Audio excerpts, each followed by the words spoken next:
En armée, il n'y a pas de mauvaises troupes, il n'y a que de mauvaises chefs.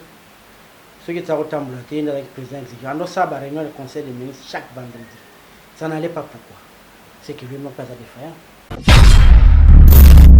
Or, pour identifier la majorité dans le cannabis, ça peut prendre au moins 2 mois, 3 mois. Wow. Dans le Congo. Et qu'on joue tant. Mais Kabunda Salon, il y a 2 heures du temps, non? 12 heures à 14 heures, il y a une majorité. Voilà, je me voyais bien. Ah, voilà, on a tout ça discours de ton côté à la réunion. C'est quoi, il faut qu'on t'a là, comment on va réagir.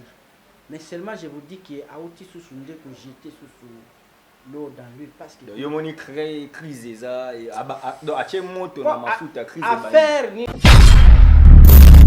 D'abord, l'informateur a pu s'activer la capacité à Moutouana. Il y a convaincre. On saura d'abord par le nom de l'informateur, ce sera qui. Ce sera le premier signal. Après, on verra la suite. Mais je ne vois pas le gouvernement avant le mois d'avril.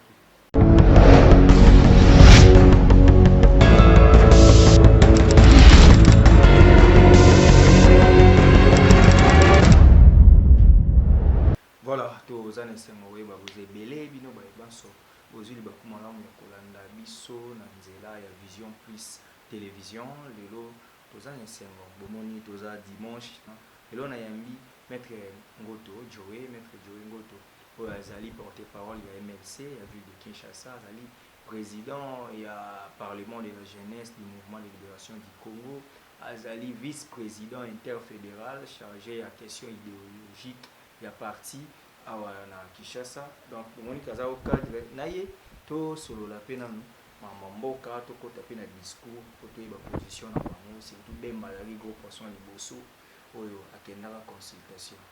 Maître Joé, bonjour. Steve, merci. Moi, l'invitation, même que dimanche, on relax sur le Benga, il y a toujours. On a participé à votre téléspectateur, Nyoso, YouTubiste, Nyoso. On a dit que la critique na bangoa, bataba fingaka. Chouette. Chouette. Na eko yoka wana mituna na yona répondre. Ningo kutuna na ko répondre. Otozo ngana pe moi origine yo zabino bana banda. Vous fêtez 65 ans de l'autre, joyeux anniversaire.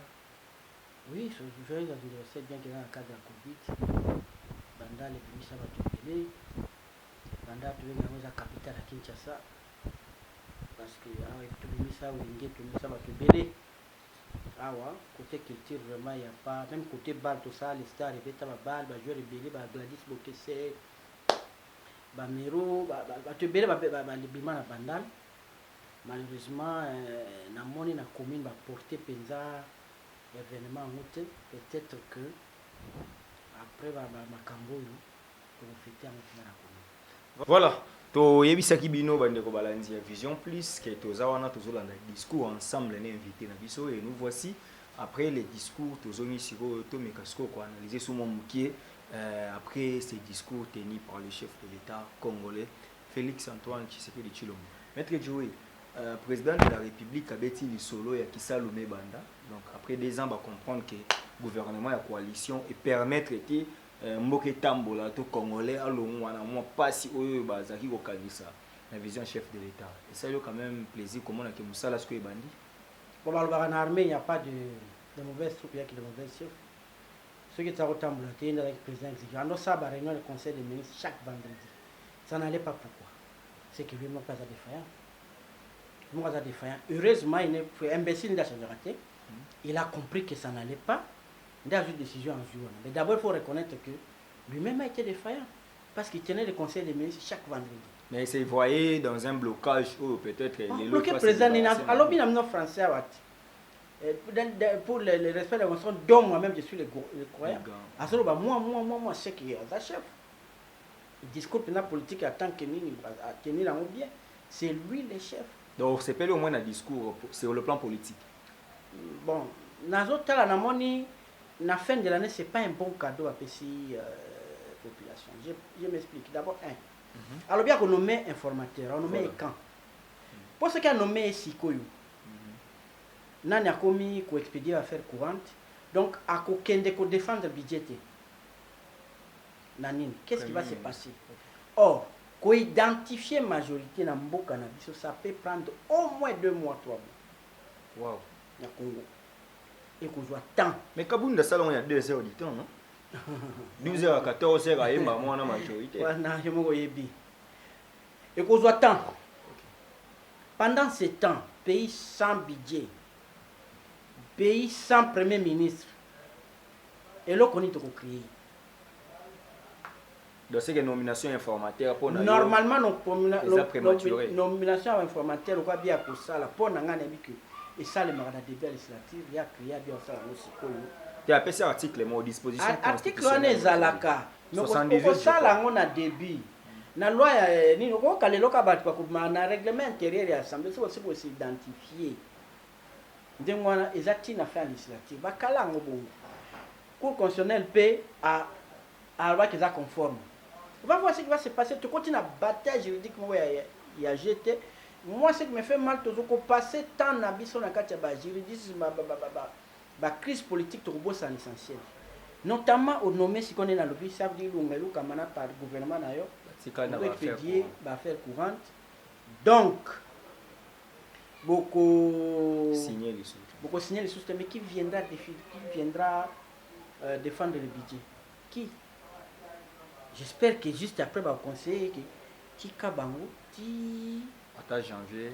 Normalement, qu'on valide, qu'on signe ordonnance, on a que budget n'a pas eu yango en ce moment, on y a informateur. Travail informateur, d'abord on va savoir si ça sera qui. Est-ce qu'on va monter à parti naïe? Est-ce qu'on va monter à jouer na FCC? Est-ce qu'on va monter à jouer Banda? On attend. Dans la mouka républicain, dans la mouka radical. La mouka est divisée. La mouka rationnelle. La mouka ezali la républicain, Moïse Katumbi. Et puis la mouka populaire, il y a failli le nakatuna musique. Non. Botika kokabola biso. Somo toloba ngote. Boeza ba caricature na ba. Na landa bango moko la mouka populaire ba communicateur la mouka oyo bazala mingi na Martin Fayulu notamment Nico Mayengele Prince Peng baba biso to la mouka populaire na moni côté bato ya Katumbi ba biso to républicain to ça opposition républicaine côté ba bi opposition rationnelle. C'est ça en fait. Moi trois les ali bango za ba leader te ba courant na ngana te za ba to lobi na le bi to c'est loko mo quand même na parti de droite ba parti républicain za des courants. Les gens qui ont la vision de ça déclaration que l'élection va y avoir biso. Ah voilà, on a tout ça discours de ton côté à la réunion. C'est quoi il faut que là comment on va réagir. Mais seulement je vous dis que à outil sous sonde que j'étais sous l'eau dans l'huile parce que yo moni créer crise ça et donc a moto na mafuta crise affaire ni pe loko mo ka ya ko dissoudre le parlement na souka lo benini. Et si ça ne tient pas, ça veut la crise persistante parce qu'il y a quitté avec la dissolution. Et ça c'est ça. N'inviter comment ça sera fait demain, mais je me dis que pour comme cadeau de fin d'année, ils ont qui l'a mal choisi. Avec ce discours-là, n'inviter aucun congrès, ça sera comment? Est-ce que le discours était de la nation aux mais c'est conditionnel à ça là avec ce parlement. Ah ça, mais il est. Il m'a expliqué bien la crise institutionnelle. Mais quand il y a occasion pour naïe à tester si comme majorité naïe. Ceux qui a bengi en mabunda bengi. Ceux qui battent FCC babi bakoyati. Boya beba ko total. Vous a déjà thermomètre. Bon peut discours de la nation benga batunion soit constitué banane ça le bouton dans.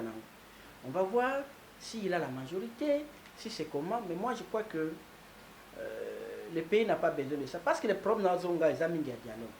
Il peut dialoguer à Sali, ni à Sikoyo. Union sacrée. Mais est-ce qu'on a parce que même que gérer cash.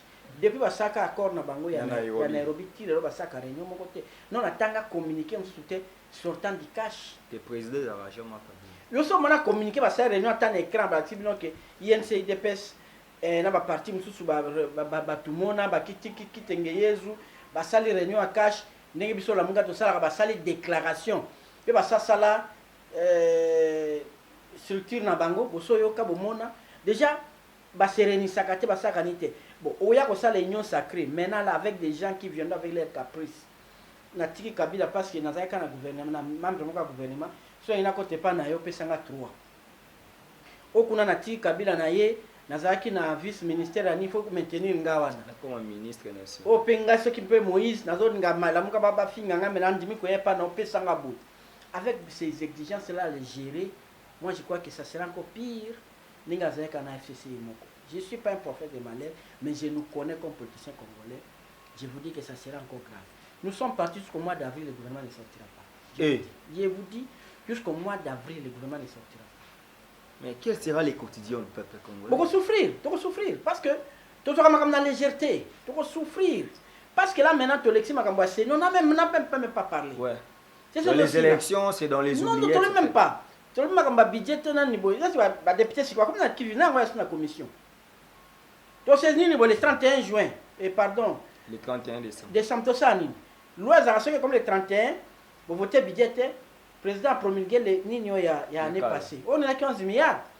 Oh, il y a la réalité de 6 milliards. Et cause de Nini. Alors, moi, je ne comprends pas. Je ne comprends pas. C'est à chaud de vos Zwingaï.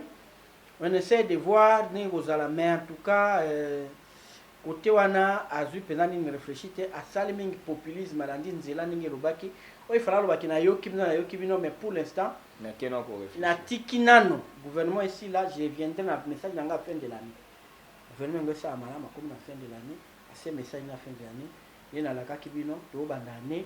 Non, mais il n'a pas aussi donné une date fixée. Alors, il va sortir le gouvernement rapidement, non? Oui, mais quand c'est imprécis, quand c'est imprécis qu'il va nommer un informateur, beaucoup de la paye une semaine, 2 semaines, 3 semaines, à Zélima, le 2 janvier, va nommer un informateur. C'est mon souhait. En tout cas, il ne faut pas ça là. À ça là. À ce risque. Jusqu'à là, le gouvernement est encore en fonction. Jusque là, il a combattu dans la signature, mais ceux qui a nommé informateur. Normalement, à quoi nommer informateur? A nommé quand des premiers ministres. Pourquoi bien qu'on nomme informateur? A défini une nouvelle majorité. Bon, en fait, c'est une question parce que ça me ronge un peu. Ceux qui sont informateurs, à Sali Moussala, na Enengo, le gars, 4 mois, mais la majorité est la FCC. Les Andés. Mais ce qui a sa logique. Ce majorité de la FCC, à sa logique, à confirmer Bango, Premier ministre, et puis à saler à quoi nous sous. À Osani, et ça Bango, Yoruboy. Alors, on a une solution comme Moko, donc il y a une élection anticipée. C'est tout, oui. Pour le Canada, en novembre 2021, non, juin 2021, oui. 6 mois, non? C'est ce qu'il dit là. Oui. 90 jours, c'est même pas 6 mois, 90 jours. On fait avec Nanga. Avec Kaka, le même Nanga, le même bureau. On fait avec les mêmes Nanga, avec les mêmes machines. On les fait avec. Les machines à voler. Parce qu'on aura volé. Parce qu'on aura volé. On ne s'est pas menacé. Tout sur la planète qui n'a pas confondé. Vous l'avez dit, Boma, Boma. Ok, c'est bon, le bal est confilé. Voyons la suite. Parce que les autres vont se réunir aussi. Donc, la déclaration. Il y a FCC bientôt là. Et je crois que si c'est renforce encore davantage. Il y a un informateur où il y a un autre déjà 300. Vous avez voyons voir, normalement la capacité. D'abord l'informateur peut s'actuer la capacité à Moutouana. Il y a convaincre. On saura d'abord par le nom de l'informateur, ce sera qui? Ce sera les premiers signaux. Après on verra. Mais je ne vois pas le gouvernement avant le mois d'avril. Voilà. Ça, non. Déjà, nous Kabila est mort à ma président. Va voter en novembre à prêter serment. Le gouvernement est en mars. Ils sont en 2007. Ils sont en 2012. Écoute, quand en avril. Avec une opposition, il y a Boité. Parce que le gouvernement, il y a Matata Pogno. Et quand en avril. Mars, Premier ministre Abimi. Et après 3 semaines comme ça. Tu vois, avec Ayemoko d'ailleurs. Mais c'est quoi Amélie Melo? C'est 10 juin. Et là. C'est 10 juin. Le peuple a souffert. Bon, tout le monde. Et tu as voté les sous. Tout le monde. Voilà, il faut aussi caillou parce que l'euro est chaud, il faut que l'internet n'a consommer en gros. Message, les jeux petits messages, on a comprendre que on dirait dépasser les politiciens. Oui, il y a des politiciens qui sont l'État en premier temps. Parce que quand on va dégâts.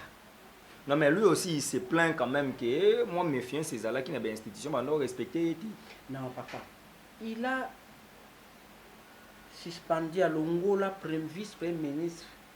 Il y a justice, il y a FCC, FCC, ça les guerres étaient. Tout avec ma camonacée. À Longola, est-il le ministre de la justice? Bah, proposer à Moutoumsu, à Tikapo, à John et à Idepes, à Sala, à Tango. N'est-ce pas?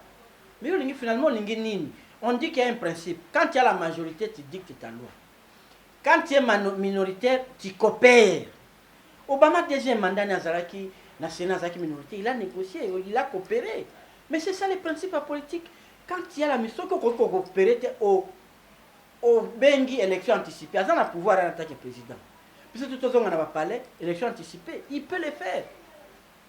Avec la même scène. Mais tout le monde, il fallait que ce cas dans vision, moi, je vais faire un pressé ma gambasini.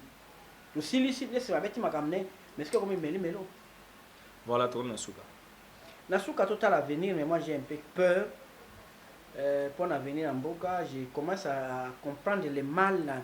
Et comme quand en Boka, c'est Larry maintenant qui dirige les leaders.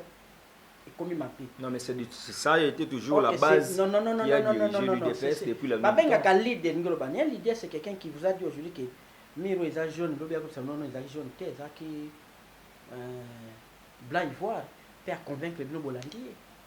C'est ça un leader. Félix a eu la base. Mais dès qu'on m'appelle. Mais c'est quelle base? C'est quelle base? Tout le monde a qui. Et ça base à Jésus. Baba Kene Kourou, Baba Kene Kourou, ils avaient raison. Ils étaient innocents. Ils avaient base à Nengwana. Qui ne réfléchit pas. Vous allez voir. Donc, Nini Mogoto Sala Siko Papa. 6 mois. Le pays, pendant que les gens vont souffrir, et nous allons rester comme ça, Maître Joey, nous... Si quoi, Bani Nango rapidement, que fait ma province, n'oubliez pas. La province, il y a Kabila, déstabilisation qu'on appelle dans la province. Pour ça, on a longue FCC. Nakin, Baina, oh, il y a ça, les gens, ça crée. Bazagnet, na Okatang, avec majoritaire, et qu'on change de pays. Donc, toqué, na ba turbulence, mon corps. Qui peut prendre 2 ans, 3 ans. Et qu'on soit sur mon boulot parce que effet à contamination qui n'a pas province provincial, effectifs provinciaux, nyonso et aux a chamboulé. Malheureusement, c'est ça ce qu'on veut. Bon, on verra. Nous verrons des brebis égarées comme ça, un ministre provincial. Et encore ça, ce qui est grave, bateau a débouché, il ne faut pas aussi avoir confiance. Les députés nommés hier, aujourd'hui, ils sont élus. Ce sont les débauchés. Lui va faire confiance dans les débauchés. Ce n'est pas si peut être garanti que la majorité avec les débauchés, vous allez bien. Je suis premier inquiet. Voilà. Merci Mingi. Je crois que le Congo va triompher. Voilà. On a toujours parce que tous là, Afdel, on a déjà dans mon maturité, tout le monde entre Afdel, on va tout bando banga to somba biscuit choc, na ba biscuit ignon pour baïb c'est sûr que mon kile aux ala moi Jean ba arme on a soyé Betty il faut ka omela oli ya biscuit mais nzamba sala ngolu Afdel ko taper na kimia tout le monde on a ba 2006 tout le monde on a ba 2001 na liwa musée ba totala moi politique comparé à Mariam ko habitant wa kufara totala ya biso mais nzamba sala ka ngolu do bamba kanyo ça ba pas sur combien la biso. Et les cas toujours dans Kimia, espérons aussi que la RDC Dieu va nous aider pour que la crise que nous biso tout le monde là monter to zo solution moko nanzambe to longa donc nanzambe to longa voilà ezaka onga na sengi biso ba congolais tout ça là toujours sera et tout longa dans ba populisme mais total intérêt il y a république démocratique du Congo donc biso neto lo bana ba monde scientifique notre alma mater il y a biso sigo maman na biso ma ya solo ya RDC to linga yemo mingi ozala bien donc ngana biso to kutani balasi ma botika kimia à suivre merci.